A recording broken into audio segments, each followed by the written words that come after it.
वक्त आवाज आ रही है, सीधे चलते हैं मेरे वरिष्ठ सहयोगी Manish Awasthi ji, news room corona centre, वहां पर तमाम जानकारी के साथ लाइव इस वक्त मेरे साथ जुड़ गए। मनीष जी, ये जो खबर है ये एयरप्लेन्स का एक जाम है जो अब तक कभी किसी ने देखा भी नहीं है शायद।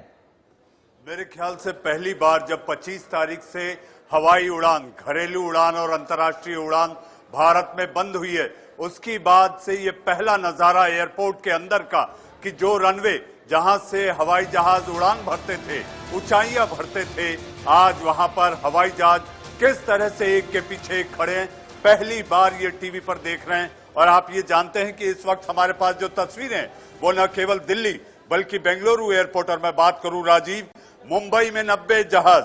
बेंगलुरु में लगभग 55 जहाज, हैदराबाद में लगभग 50 के करीब जहाज, चेन्नई में लगभग 48 जहाज।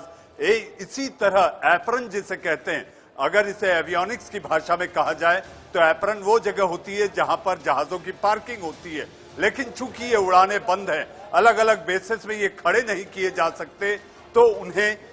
ये 4-5 एयरपोर्ट पर खड़ा किया गया है। इस समय जो तस्वीरें आप देख रहे हैं आपके टेलीविजन स्क्रीन पर, यह दिल्ली हवाई अड्डे की, जहां पर 210 जहाज इसी तरह पार्क हैं और ये रनवे पर हैं। एप्रन की जगह पूरी हो चुकी है, उसके बाद इन्हें रनवे पर खड़ा किया गया है। राजीव, ये तस्वीरें दिल्ली एयरपोर्ट से।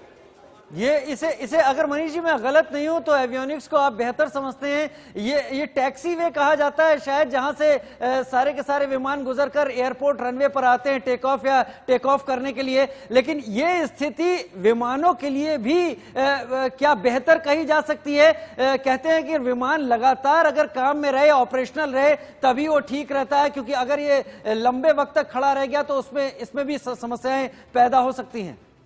मेरी एयरलाइंस के एक बड़े निदेशक से बात हो रही थी राजीव, उनका ये मानना है कि अगर ये लॉकडाउन लंबा रहा तो एयरलाइंस के लिए चक्का जाम जैसी स्थिति है। और जल्द से जल्द, जैसे कि बीच में खबरें आई थी कि 4 तारीख से, खबरें लगातार अलग अलग अंतराल में आ रही थी, 15 अप्रैल से शुरू करने के लिए पहले बुकिंग शुरू हुई, उसके बाद अब 4 मई से इसे शुरू करने की बात थी, लेकिन उड्डयन मंत्रालय ने इस बात को साफ कर दिया है कि 31 मई तक न घरेलू न अंतर्राष्ट्रीय उड़ानों को लेकर इस प्रकार की कोई भी टिकट सेल ना किया जाए। लेकिन बीच में एक और जानकारी आई थी जिसमें उड्डयन मंत्रालय ने ये हवाई कंपनियों को, इस तरह की हवाई जहाज की कंपनियों को, एयरलाइंस को एक लेटर के द्वारा ये जानकारी और सूचना दी थी कि अगर आपने लोगों का पैसा लिया है, लोगों की बुकिंग है जो इतने लंबे समय से पेंडिंग है, तो आप उन्हें वो पैसा वापस करें। लेकिन एयरलाइंस ने अपना इस पर विरोध जताया और उन्होंने ये कहा कि उनकी आगामी यात्रा के लिए ये क्रेडिट नोट जारी किया जाएगा। राजीव, बहुत शुक्रिया मनीष जी, मेरे वरिष्ठ सहयोगी मनीष अवस्थी जी जानकारी दे रहे थे इन तस्वीरों के